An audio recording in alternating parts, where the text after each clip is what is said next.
పాత నోట్లు రద్దు ప్రకటించి దాదాపు 40 రోజులు కావస్తుంది. రద్దు చేసిన వెంటనే ప్రజల అందుబాటులోకి కొత్త 500 నోట్లు, 2000 నోట్లు తెస్తామని హామీ ఇచ్చింది ప్రభుత్వం. కానీ ఇచ్చిన హామీలో సగం మాత్రమే నెరవేర్చింది అని ఒక ప్రముఖ సర్వే సంస్థ కొత్త నోట్లపై లోకల్ సర్కిల్ అనే సంస్థ దేశవ్యాప్తంగా సర్వేలు నిర్వహించింది. ఈ సర్వేలో పలు ఆసక్తికరమైన విషయాలు వెలుగులోకి వచ్చాయి. లోకల్ సర్కిల్ సర్వే ప్రకారం కొత్త నోట్లు రద్దు చేసిన తరువాత కేవలం 2000 నోట్లు మాత్రమే అందుబాటులోకి వచ్చాయి. నిజానికి ఇప్పటి వరకు 2000 నోట్లు చూడని వాళ్ళు కూడా చాలా మంది ఉన్నారు. ఇక 500 పరిస్థితి వేరే చెప్పనక్కర్లేదు. 500 ఇప్పటిదాకా చూడని వారు కోట్లలో ఉన్నారు. ప్రస్తుతం మన దేశంలో దాదాపు 9 లక్షల కోట్లు చలామణిలో ఉన్నాయి.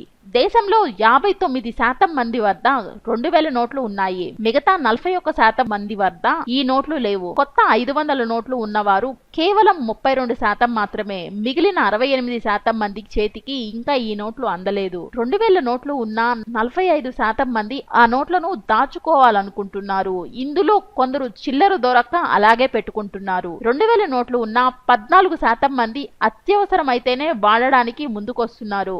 వ్యాపార స్థాయి 90% వరకు తగ్గింది. ఇందులో 30% కన్నా ఎక్కువ వ్యాపారం తగ్గిందన్న వారు 44% మంది ఉన్నారు. సో ఫ్రెండ్స్, ఈ వీడియో మీకు నచ్చినట్లయితే లైక్ చేయండి, షేర్ చేయండి, సబ్స్క్రైబ్ చేసుకోవడం మర్చిపోవద్దు.